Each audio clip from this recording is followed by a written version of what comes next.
What's up, YouTube? Welcome back to another episode of Golfmetric. A lot of you gave me feedback in my first video that you wanted to hear more from me about my rounds. I ended up buying these mics. More on-course commentary is going to come this year. For now, I'm going to give you the next best thing, which is just talking over my rounds. You know, this year's been kind of tough for me. I didn't get to play as much as I would have liked. So you're catching me at this point in my year. It's about July. I hadn't played much, but I was trying to get in shape for different tournament rounds. Come along with me and we'll play 9 holes, and we'll use strokes gained and launch data to see how I play. Alright, let's get into the round. So the first video I posted, if you haven't seen it, go check it out. That was actually the second round that I shot on camera, and this was the first. I figured since it was the first one, I might as well just try to get some decent impressions. I'm going to call out a few things here, and, you know, I definitely messed up some camera angles. There's a little bit of growing pains in this first video, but still can get the point across. Like I said, I hadn't played much at this point in the year. It is July, just travel, a bunch of other reasons. I couldn't play as much golf as I would have liked this year. Second half of the year, I was entering into a few more tournaments and just wanted to get out and see if I could shake the rust off and get in shape for them. I think I'll talk a little bit about the round as we go in a little bit, but kind of wanted to talk a little bit about like why golfmetric and like why I'm doing some of these things. So you can see me rolling my ball around in the rough, and before you freak out, you can see the launch monitor right next to me. One of the things that I think can be missing on YouTube sometimes, and at least that I look for when I'm looking at different things in golf, is what are some of the numbers that are associated with what someone's doing. So that could be launch data, you know, whatever else. I just felt like it'd be cool if you could see, you know, what people are doing, how their games play out, and like actually get some numbers associated with how they play the round of golf.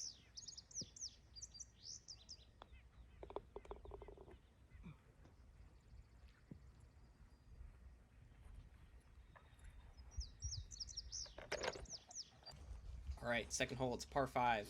So aim point here is kind of a little bit left of that bridge you see out in the distance over those trees.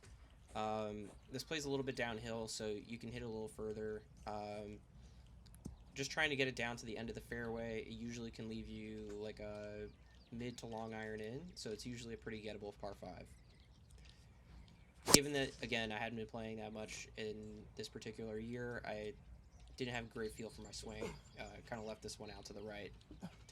One thing I want to point out here is that, like, you see the positive strokes gained. You know, I got this just because I hit the ball kind of far, kind of cut the corner on a par 5. This is one of the few instances where I think strokes gained can maybe be a little misleading. You can see that this particular lie wasn't very good. I just had a ball way above my feet. You know, over time, these things even out, so it's really not that big of a deal. This is an example, I think, of one of the many poor camera angles today, just completely blocking out the hole, but I have this fixed in future videos. If you haven't seen the first video, go check it out. I think it's a lot better. But here, I think what the launch data is, like, where are some of the parts are where you can capture, like, how does someone chip? Are they playing it to roll out? Are they playing it to check? I think that getting these perspectives, especially on players that are capable of playing different shots, is something that's cool to see. So, unfortunately, shanked the crap out of that putt, and we're going to give myself a YouTube gimme.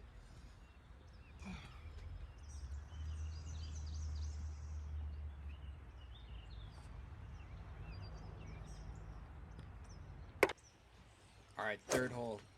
This is a par 3. I would say it's probably the toughest hole on the front 9.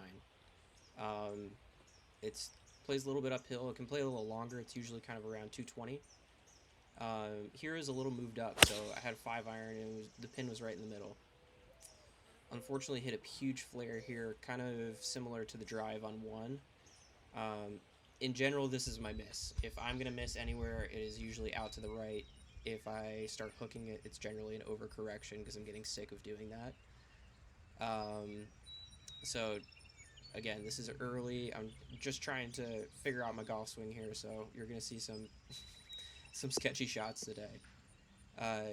You know, it's tough whenever you see something that's 40 yards offline, and you can see with strokes gained there, you're gonna lose more than half a shot. Playing from behind, just trying to get this up and down for par, hit a kind of a whatever chip, and trying to give this a run.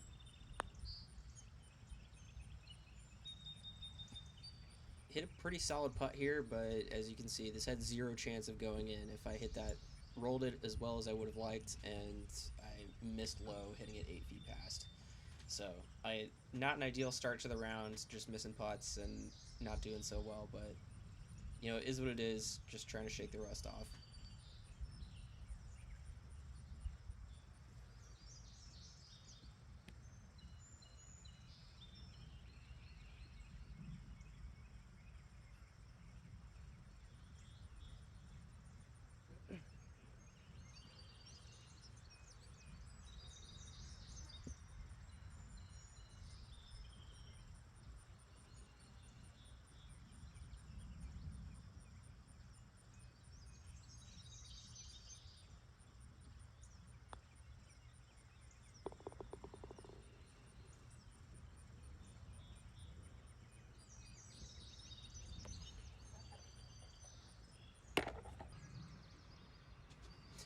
Getting onto the fourth hole. This is a short par four.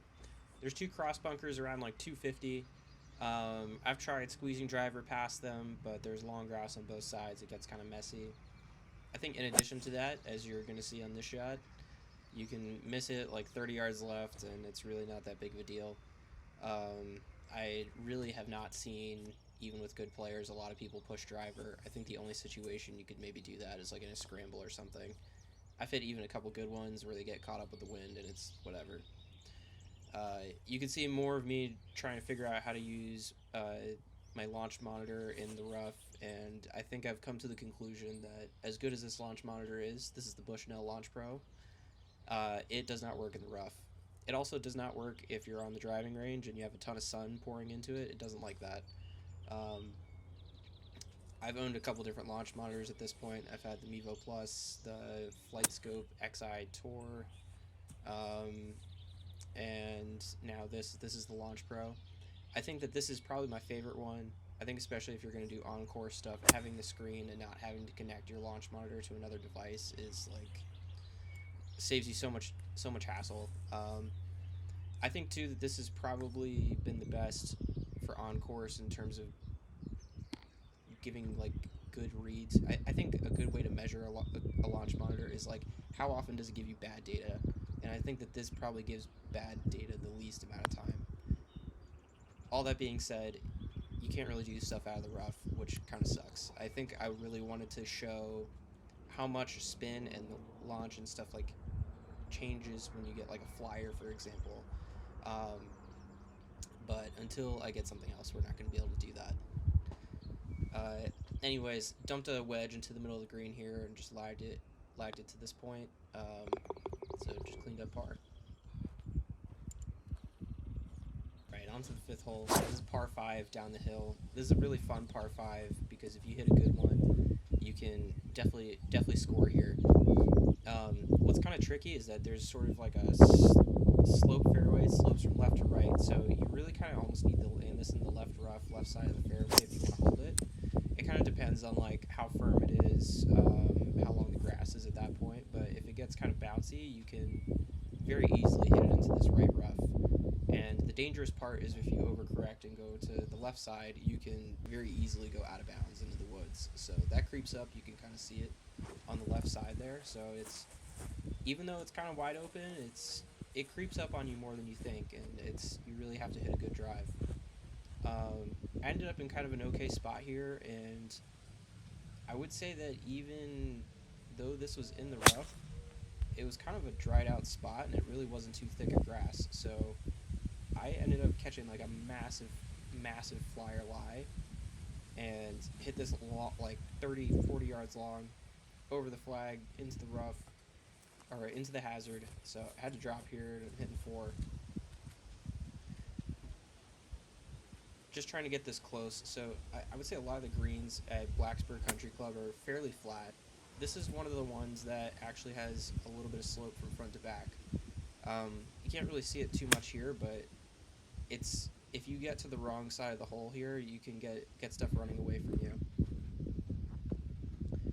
I really didn't think I putted that bad in this round. I feel like there's probably 3, 4 of those that are putts that get to the hole. I hit them well, and they just burn the edge and do not go in. 6 is another short par 4. There's a lot of ways to play this hole, which I think makes it fun. I tried to get aggressive here and go driver. If you hit a good drive, this definitely becomes a birdie opportunity. It depends on where the flag is. I probably should have looked to see where the flag was, which is kind of hard to do. I was sort of just hoping it was in a good spot, but back right, anything on the right side of the green is tough because dogleg right, it just kind of goes, everything wants to go that way. This is a bad shot. I should have just hit it past the flag, and instead I just chunked it into the bunker. Yeah, not much to say about that. I just suck. Try to get up and down. My bunker game was super shaky last year. I didn't really know what I was doing. This was not maybe the worst, but it was a pretty easy bunker shot on the upslope. Amazing content of me making the bunker. Leave a comment below. Let me know how this rake job was.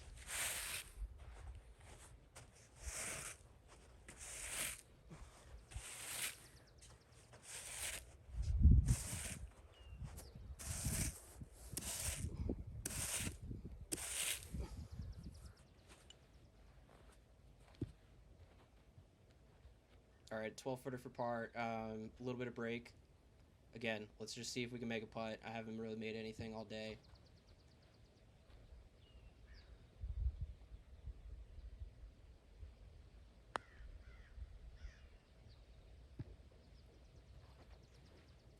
An absolutely heartbreaking lip out. I hit my line. Good speed. Not going in.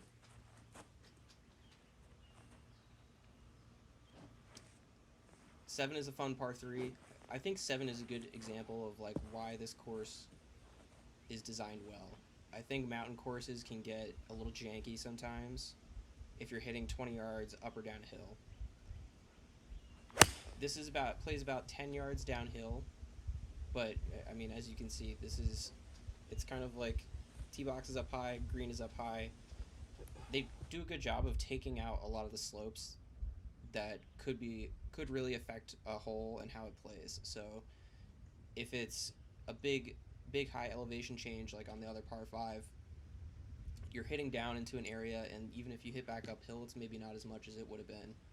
And here you're kind of hitting from a high spot to another high spot, and I think that helps keep the course flat. It helps it from being maybe as quirky as it could be.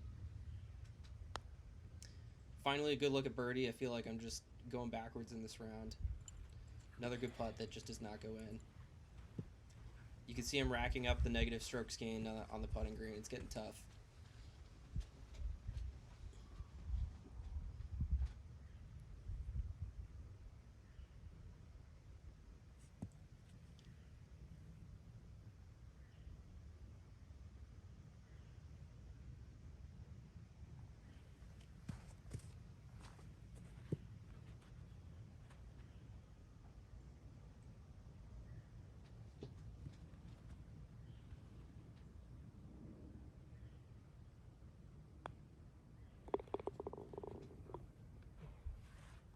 All right, clean that up for par. Moving on to 2 short par 4s. Hopefully, can make up some shots.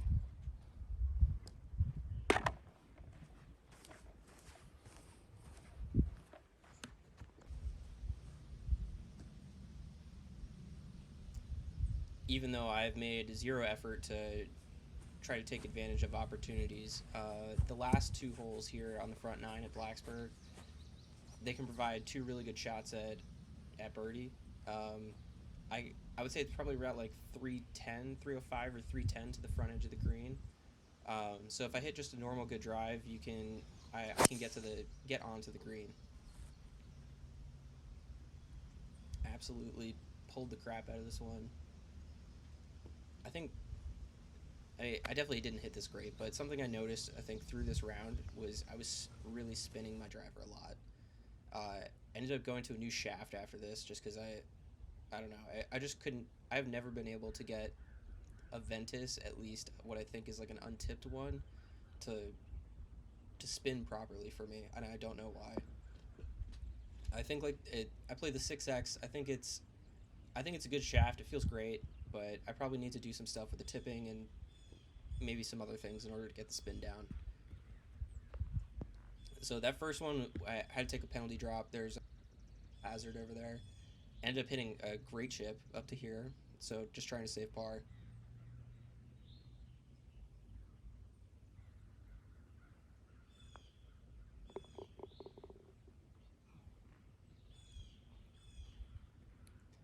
All right, cleaned it up for par. Another short drivable par four on nine. Gonna see what we can do.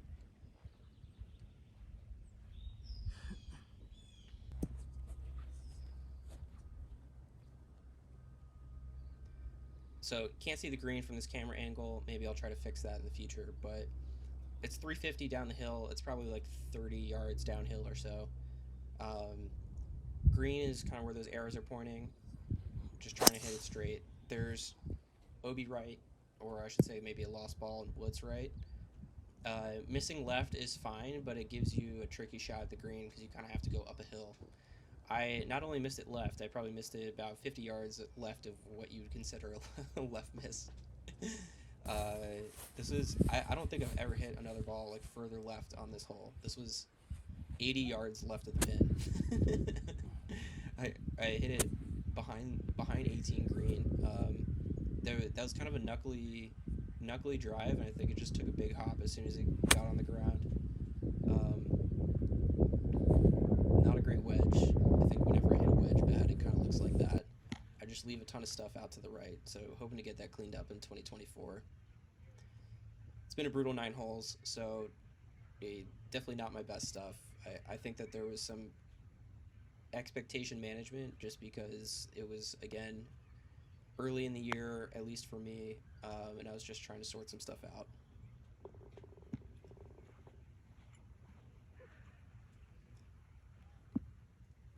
I have no idea why this one went in and the others didn't.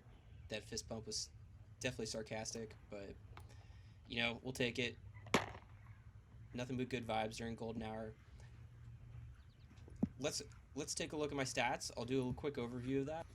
So when we look at the stats, the first thing that stuck out to me, and I didn't realize this at the time, is that I hit 0 fairways.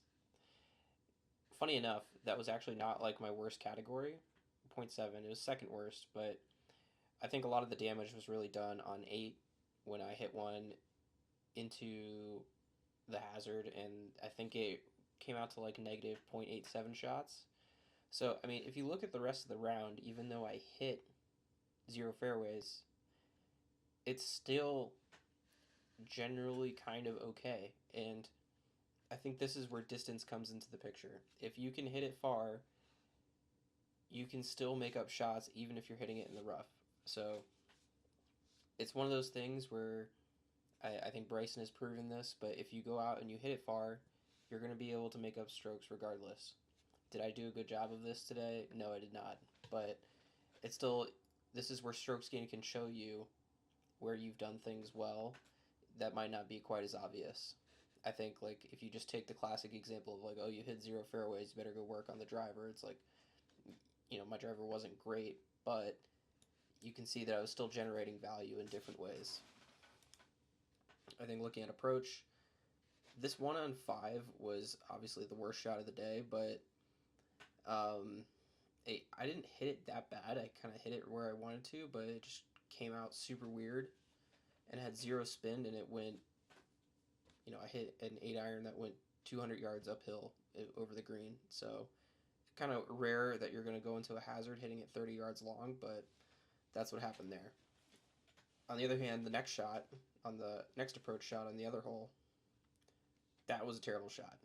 That was just a duffed wedge into the bunker from 60 yards. So I would say for what I aspire to do in terms of golf, that was pretty bad.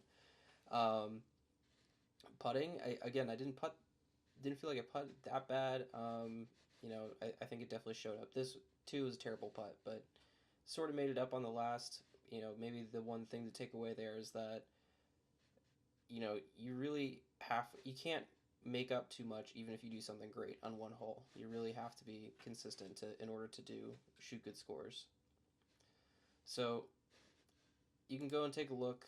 This app that I use is called Golfity, Golf ITY. It's pretty good. I think that they do a good job of breaking down the different stats, and you can go into details about your different putting and all these other things. So they do a nice job. You can see how you get measured, for example, against the PGA Tour, maybe against a scratch golfer. I think for now I just chose PGA Tour. In the future, that might be something that I switch to, is trying to go and measure myself against scratch. I think my index right now is +1 around there. So probably more realistic to do that. Anyways, so I'm hoping to do more of this in the future. I'm hoping to narrate live during rounds so I can talk about like what I'm doing and give you a better picture into like how I'm playing. But for now, I hope you enjoyed. I have at least a couple more videos to come out in the near future, so like and subscribe if you haven't done already, and look forward to catching you soon.